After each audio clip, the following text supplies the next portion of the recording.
Alright, hello. I am here to try and explain my rent prices on why I chose the numbers that I did. Let's see. In late May, Padart approached me with these numbers. We were just about to go on a trip to North Carolina, and I thought, you know what? I can run through the numbers. I, uh, I got nothing better to do. My rent's fixed. So I ran through the numbers here, and these are the names of everybody, and these are the amounts that Padart gave me. As you can see, the numbers totaled to 41, 45, 72. I have heard that things might have gone up or down $5 or so per person, but at the time, that is the numbers that were given to me. So I thought, okay, well, kind of interesting to see that the people who are sharing a room are, if you add this and this together, the sum total of the Jessica column and the Emily column, you'll get a number that is pretty close to doubling the Eliza column. So I decided to run some numbers myself. These are the dimensions of the rooms. This is the total square footage of the room. And this is the average price of a room in that house. So I then decided to just do raw square footage. And these are the numbers for raw square footage. As you can see, things are a lot less normal here. Specifically, people like Eliza. Eliza's rent goes up $116, which is quite a big difference. But something that I noticed and was very strange is that the people who were splitting rooms, or the people who had small rooms, were way overpaying for their own rooms. The biggest offender of that were Fisker and Tyler were upcharging their own rooms up to 38%. That's what these numbers are right here. This is the percent difference in how much the true value of the room is and the value that was given to me. So right here, Jessica is overpaying for her room by raw square footage by 11%. Sydney is underpaying for her room, raw square footage, by 85%. The real winner of this whole thing is Sheila, as I suspected. She's underpaying for her room. She's paying 81% of what her room costs. So I decided to just do some raw numbers. These are the numbers of what everyone would make and lose in every single month from the true value. So Jessica and Emily overpay $42 a month. Eliza saves $115 a month, and just for giggles, I decided to run it again. This time, just multiply this number by 12 to see the total amount of money saved or lost. And it's quite jarring. I understand these are not going to be the true things because Fisker is leaving halfway throughout the semester, and obviously things are not perfect with that. However, there's a big discrepancy in how much some people are going to be spending versus how much some people are going to be saving.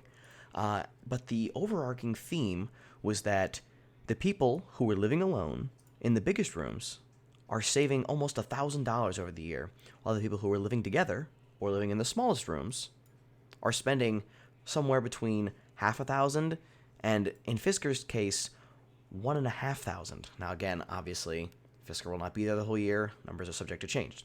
So I decided to try my hand at it. Let's see what I can do to try and make things relatively fair and try as close as they can get to their true value while still making a not incredibly large discrepancy, because yes, it is kind of weird having Fisker pay $308 and then asking Sheila to pay $300 more than her. So I understand that, and that is what I tried to rectify here.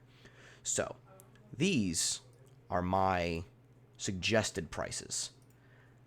I have run the numbers, and this right here is the percent difference from the true value. So right here is the true value that each person should be paying. And this is the percent difference off of that. So the true value of Jessica and Emily's room together, or the true value of what each of them should be paying is $387.94. So I just decided let's round that up a bit. I originally started by just rounding everyone to the nearest 100 and trying to work from there. And I tried to make it as nice as possible. Obviously, try not to favor anybody too much. I tried to take into account people who are splitting rooms. So technically, people like Emily and Jessica, if you go by raw square footage, their rooms are a touch smaller than Angie's room. So in my original model, this is like a third or fourth rendition of these numbers, I had Angie and Jessica and Emily within $5 of their rent per month. But I have since looked it over and realized, like, yeah, I understand, like, living together is difficult. So I decided to change some things, and I have tried to put these numbers as close to their true value as possible. Now, the one issue, and you can see it if you're looking at the percent difference, is, of course, Molly and Tyler right here. They are paying 126% of the true value of their room. That was the sort of sacrifice I had to make, because otherwise there's really no way to put their true rent prices in and not have massive rent discrepancy. So that is the one sort of caveat I had to make. However, it is still less than what they would want to pay for themselves. Here, they are paying in the 400s. Here, they're paying $390, and they are paying the least amount out of anyone there. I made sure to follow that. I've been told that is an important thing, and I made sure to check that. Now, obviously, you can still fine-tune some of these numbers if you really think people like Sheila should be paying more. I mean, you could up her rent to $570, $575 a bit. That would change some of the prices. So if you were to do $575, she'd be a bit closer to her true rent price. I'm just trying to avoid moving people away from having a massive price discrepancy in the rooms, because here I can understand that what was trying to go on, or that what was attempting to go on, was normalizing prices to an extreme extent, to the point where the person who's paying the least versus the person who's paying the most is within 100. And I understand that is what was attempting to go on, because if you look at the base prices, I mean, it's all over the place. You're having people pay as low as $308 per month and as high as $616 a month. So I tried to fix that. I tried to find a happy medium between the two, and these are the numbers that I ended up with. As you can see here, this is some data I did not finish. This is my rundown of the true value of the room to my own numbers of the room. Obviously, I haven't finished it, but that is what I was attempting to do here. So this is just for the quick TLDR, TLDW, I guess, too long didn't watch. These numbers are my proposed numbers for each person.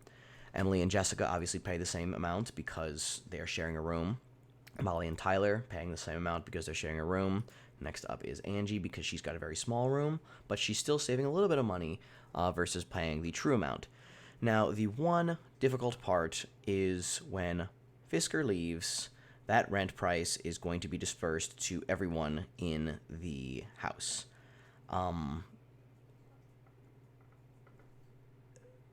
So right now, my calculations are just for you going in, and if you're splitting a room with someone, you take the value of that room and cut it in half, and two people are paying for the value of that room. So let's say if two people were living in Sheila's room, well, that's about the price, as you can see, what Molly and Tyler are paying. So essentially, Sheila is paying the same, she's paying for the same room as Molly and Tyler, but she is paying for the convenience of not having to live with somebody. So my numbers don't do what you guys did at the beginning, which is everyone's rent goes down a little bit from Tyler coming in, and they go up a little bit when Molly leaves. My numbers are just the numbers. Now, the obvious difficulty of that is because of this normalization and because of the fact that I had to bump up Molly and Tyler's numbers to at least be close and not have massive discrepancies. Tyler would be way overpaying for his room. He'd be paying 50% over for his room. That obviously could be fixed by upping the price of Olivia's room $10 or $20, because even if you upped her room $20, she's still below the true value of her room, and that could help offset things. So those are my numbers. I don't think having everyone's rent go up when a person leaves is the right thing to do. That's only the right thing to do if a room becomes vacant, because right now all the rooms are occupied and rooms are being split. The rent price is not changing upon more people entering the house. It's just people who are in those rooms, their rent price should go down. That's the way it should work. So you guys might have to renegotiate how much you're paying per month when Fisker leaves. But for right now, these I believe are the nicest and fairest way to have the rent go, and it tries to be as kind to people and tries to respect the square footage of the room, because in the end that's really all the people are truly paying for, because I could add access to bathrooms and access to kitchens and all that, but in the end it should all cancel out, and the only thing that really matters per person is raw square footage of their own room. So that's what these numbers are from. That's what these numbers are trying to get close to, but really the conversation should start with these numbers. These are the numbers everyone should be looking at. This is the true value of everyone's room.